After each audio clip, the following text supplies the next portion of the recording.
Hello friends. Vellore state यानी कि dB reality ने आज अपने क्वार्टर फोर के रिजल्ट मार्केट क्लोज होने के बाद डिक्लेयर किए, तो उसे डिटेल में समझ लेते हैं। ये जो नंबर्स है वो कंसोलिडेटेड नंबर्स है और वैल्यू लैक्स में है, लेकिन मैं आपसे डिस्कस करते समय उसे करोड़ में कन्वर्ट करके डिस्कस करूंगा। शुरुआत में ऑपरेशन रेवेन्यू देख लेते। तो मार्च क्वार्टर में ऑपरेशन रेवेन्यू रहा है 645 करोड़ का। वही लास्ट ईयर मार्च क्वार्टर में 144 करोड़ का ऑपरेशन रेवेन्यू रहा था। और दिसंबर क्वार्टर में 329 करोड़ का ऑपरेशन रेवेन्यू रहा था।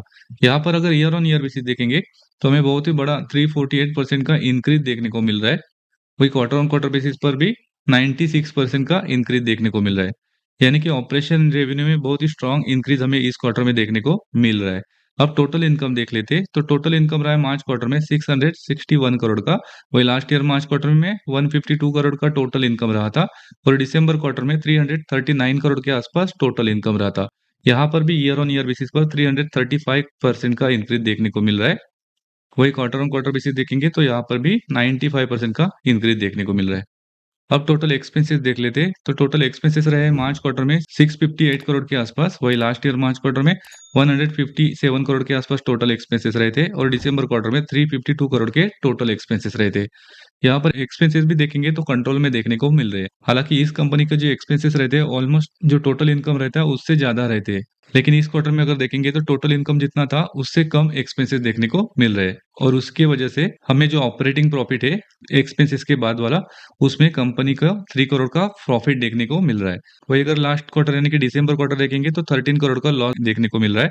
और लास्ट मार्च क्वार्टर में 4 करोड़ का लॉस देखने को मिल रहा है। अब आगे बढ़ते।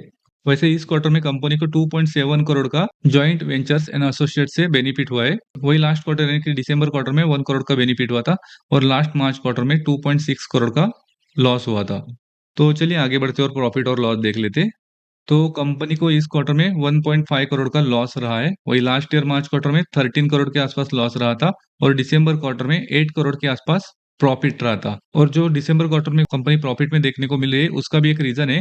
हम यहाँ पर अगर टैक्स एक्सपेंसेस देखेंगे, इस क्वार्टर में लगभग कंपनी को 7.6 करोड़ के टैक्स एक्सपेंसेस पे करने पड़े थे। लेकिन दिसंबर क्वार्टर में 20 करोड़ का टैक्स बेनिफिट मिला था। उसके वजह से कंपनी लास्ट क्वार्टर में प्रॉफिट में देखने को मिली थी। यहाँ पर अगर ईयर ऑन ईयर बेसिस देखेंगे तो हमें जो लॉस है उसमें 92% की गिरावट देखने को मिल रही है, जो कि पॉजिटिव है।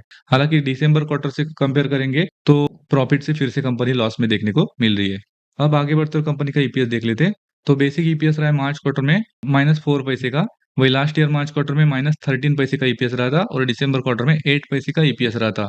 यहाँ पर अगर ईयर ऑन ईयर बेसिस देखेंगे तो ईपीएस में बढ़त देखने को मिल रही है, जो कि पॉजिटिव है। लेकिन क्वार्टर ऑन क्वार्टर बेसिस पर गिरावट देखने को मिल रही है। ओवरऑल नंबर देखेंगे तो थोड़े से मिक्स से पॉजिटिव नंबर्स ही देखने को मिले, क्योंकि हमने देखा ऑपरेशन रेवेन्यू में तो बहुत स्ट्रांग इंक्रीज देखने को मिला। उसी के साथ एक्सपेंसेस में भी अच्छा खासा कंट्रोल कंपनी ने इस क्वार्टर में किया है। और जो लॉस था लास्ट ईयर मार्च क्वार्टर में उससे बहुत कम लॉस इस क्वार्टर में हुआ है। लेकिन दिसंबर में कंपनी जो टैक्स बेनिफिट की वजह से प्रॉफिट में थी वो फिर से लॉस में देखने को मिल रही है। तो मिक्स से लेके पॉजिटिव रिजल्ट ही देखने को मिल रहे हैं। लेकिन अगर लास्ट 3 महीने में स्टॉक का परफॉर्मेंस देखेंगे तो स्टॉक में ऑलरेडी 56% की बड़ी तेजी देखने को मिली है। इस वीडियो में इतना ही। Thank you.